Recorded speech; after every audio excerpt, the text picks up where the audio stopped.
कि इस वक्त पटने की राजधानी से सबसे दूर अगर कोई क्षेत्र है तो पूर्णिया कमिश्नरी का इलाका है। सच तो ये है कि अविभाजित बिहार में जिस तरह रांची को द्वितीय राजधानी का दर्जा मिला था, पूर्णिया को भी वो दर्जा मिलना चाहिए। जब तक बीजेपी के साथ जदयू है तो वहाँ के बारे में तो सोचना भी हमारे लिए पाप है, तो जाने का सवाल कहाँ से पैदा होगा। वहाँ बंगाल में भी बताया जा रहा है कि बी टीम के तौर पे आप काम कर रहे हैं। अब ए टीम और बी टीम का सर्टिफिकेट देने वाले कौन हैं, पहले तो अपनी हैसियत का अंदाजा कर लें।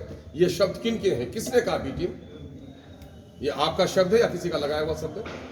पहले ये बात बताइए, ये सर्टिफिकेट कहाँ से, बी टीम का सर्टिफिकेट हमको किसने दिया, किस मायके लाल ने दिया?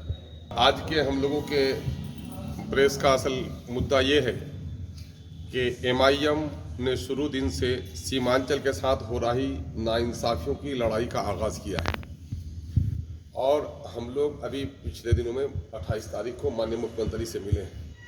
सीमांचल पूरे राज्य में सबसे ज़्यादा निरक्षर, सबसे ज़्यादा बेरोजगार, सबसे ज़्यादा गरीब, प्रति व्यक्ति आय की दृष्टि से भी सबसे निम्न स्तर पर है और शिशु मृत्यु दर भी पूरे राज्य में सबसे अधिक है। बीमारों की संख्या भी सबसे ज़्यादा है सरकारी अनदेखी के कारण, और ये इलाका गरीब होकर रह गया है और पलायन होने पर मजदूर है। दूसरी तरफ प्राकृतिक आपदा के तौर पर हर साल बाढ़ ने यहाँ के किसानों को भी मजदूर बनने पर मजबूर कर दिया है।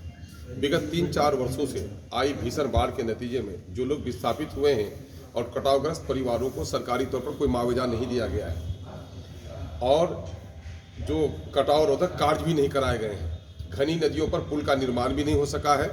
इन तमाम तर मुद्दों को लेकर हम लोगों ने एक लड़ाई शुरू की है कि इस वक्त पटने की राजधानी से सबसे दूर अगर कोई क्षेत्र है तो पूर्णिया कमिश्नरी का इलाका है। सच तो ये है कि अविभाजित बिहार में जिस तरह रांची को द्वितीय राजधानी का दर्जा मिला था, पूर्णिया को भी वो दर्जा मिलना चाहिए।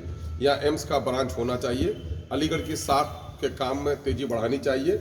आबादी के अनुरूप यहाँ पर शैक्षणिक संस्थान और स्वास्थ्य केंद्र खोले जाने चाहिए और यहाँ पर रोजगार की उन्मुखी कार्यक्रम चलाए जाने चाहिए और छोटे छोटे जो यहाँ पर इंडस्ट्रीज स्थापित हो सकते हैं उसके लिए प्रयास किया जाना चाहिए। सरकार ने अब तक इस मामले में अनदेखी की है। यही वजह है कि हम लोगों ने जीतने के बाद से ही प्रखंड पर भी सूचना दी है, प्रखंड को भी आगे बढ़ाने का काम किया है, लेकिन जिला स्तर से लेकर तमाम तर विभागों में अपने क्षेत्र की समस्याओं के ताल्लुक से पत्र और आवेदन दिया है कि इनका निदान किया जाए, विशेषकर बाढ़ का निदान किया जाए, पुलों का निर्माण किया जाए। और हम लोगों ने मंत्रियों से भी इस सिलसिले में मुलाकात की है। तीसरी कड़ी में हम लोगों ने माननीय मुख्यमंत्री से 28 तारीख को मिलकर सीमांचल के इन तमाम तर समस्याओं, उनके पिछड़ेपन के निदान के लिए विशेष योजना बनाना और सीमांचल पर ध्यान देने के लिए आग्रह किया है। आगे हम लोग महामहिम राज्यपाल को भी सीमांचल के साथ हो रही नाइंसाफियों के खिलाफ अपना मेमोरेंडम ज्ञापन देने जा रहे हैं कि माननीय मुख्यमंत्री का दावा है कि साहब न्याय के साथ विकास बिहार में हो रहा है, तो हमारे साथ ये अन्याय क्यों है? संतुलित विकास के बगैर बिहार का विकास नहीं हो सकता है। देश और राज्य का विकास सीमांचल की अनदेखी करके संभव नहीं है। इसलिए हम लोग इन मुद्दों को लेकर आगे बढ़ रहे हैं और अगर यथासिद्ध इस संबंध में सरकारी कोई पहल नहीं हो रही हो तो हम लोग जन आंदोलन करने पर मजबूर होंगे।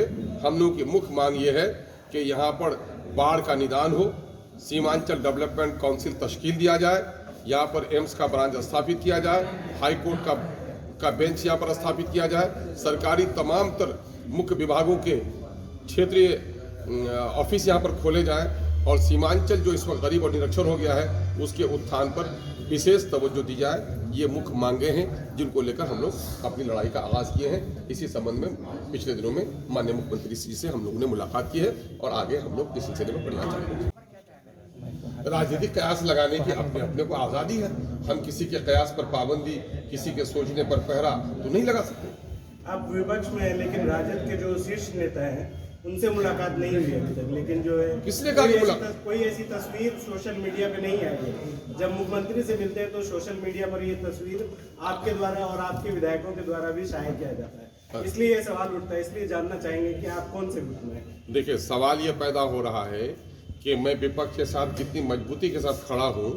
आपको सदन में पहली बार हम सबों की उपस्थिति में आपने वो दृश्य देखा होगा कि जब वहाँ पर स्पीकर का चुनाव हुआ तो वहाँ हमने कहा कि हम विपक्ष में आपके साथ नहीं होने के बाद एक अलग विपक्ष का रूप है, हम सरकार के साथ भी नहीं हैं, लेकिन जनहित के तमाम तर मुद्दों में हम विपक्ष के साथ हैं और यही वजह है कि विपक्ष का अंग नहीं होने के बावजूद भी हम उनके साथ यहाँ पर उसके विरोध में खड़े हैं। ये आपने देखा ही होगा, उसमें कहाँ शक की बात है। तो जदयू में जाने का जो हवा चल रही है कि बात चल रही है कि 5 विधायक अब जदयू में शामिल हो रहे हैं, इस तरह की जो कैश लगा ये तो नदियों का दो पार नहीं, समुद्रों के दो किनारों की बात आप कर रहे हैं। जब तक बीजेपी के साथ जदयू है तो वहां के बारे में तो सोचना भी हमारे लिए पाप है, तो जाने का सवाल कहां से पैदा होता है। सांप्रदायिक शक्तियों के साथ कोई समझौता एमआईएम नहीं कर सकती है।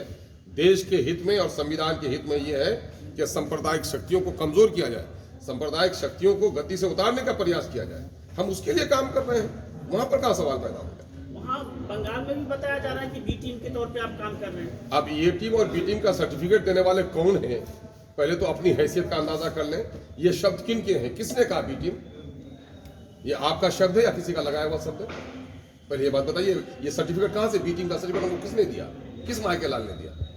सवाल ये पैदा होता है कि हम कुर्सी की लड़ाई नहीं लड़ रहे हैं, हम पूरे देश में दलितों, वंचितों, अल्पसंख्यकों के हित की लड़ाई लड़ रहे हैं। हम मंत्री और मुख्यमंत्री और प्रधानमंत्री की लड़ाई नहीं लड़ रहे हैं। बाबा साहब भीमराव अंबेडकर की अध्यक्षता में बने हुए संविधान के अनुरूप इस देश में अगर सबके वोट की कीमत बराबर है तो इस देश में सबको जीने का हक बराबर का होना चाहिए, सुविधाएं सबको बराबर की मिलनी चाहिए। हमारी शुरू दिन से ये लड़ाई है कि शहरों में आज कहीं न कहीं से लोकतंत्र पूंजीपतियों के हाथ की में बांदी बन गई है, गुलाम बन गया है। और आज शहरों में कुत्तों के लिए भी हॉस्पिटल खुले हैं और बड़े लोगों की आंखों को ठंडक पहुंचाने के लिए फव्वारे रहे। और यहाँ सीमांचल में हमारी माएँ तड़प कर मर रही हैं, हमको दवा नहीं मिल पा रही। 1.5 लाख की आबादी में अमोर वैसा में जाकर के देख लीजिए, एक डॉक्टर हमको नहीं है। 600 बच्चे हैं और 2 टीचर स्कूल को मजाक उड़ा रहा है। हमारे लोगों को रोजगार नहीं मिल पा रहा है।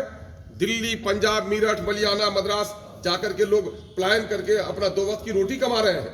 और बिहार सरकार को हम दोहरा टैक्स दे रहे हैं, कमाते बाहर है और टैक्स बिहार के विकास को दे रहे हैं। और बिहार सरकार हमारे लिए कुछ भी नहीं कर पा रही है। और सीमांचल के पूरे क्षेत्र की जो अनदेखी की है, उस तरह देश के उन क्षेत्रों में जो क्षेत्रीय असंतुलन है और जो जिस आबादी के साथ सौतेलेपन का व्यवहार किया जा रहा है, उसकी आवाज है एमआईएम मंथन से सफियाल जी। आप कभी दुल्हा के साथ बनाती, कभी दुल्हन के साथ सनाती बन जाते, आपको छोड़ के बाकी विधायक जी जवाब नहीं, समूह के साथ सवाल जब अगर है तो दूल्हा और दुल्हन का मामला नहीं है हमारा। हमारी लड़ाई शुरू दिन से यही है कि संविधान के अनुरूप इस देश का राजकाज चले और वंचित समाज को इंसाफ मिले। क्या सीमांचल के एक जिम्मेदार पत्रकार होने की हैसियत से आप इस बात के साथ गवाह नहीं है कि पूरे राज्य में सीमांचल के साथ अनदेखी हुई है? पर कैपिटा इनकम सबसे कम सीमांचल का है, पलायन सबसे ज्यादा यहाँ पर है, बच्चों की पैदाइश के वक्त मौत की शरह सबसे ज्यादा यहाँ पर है।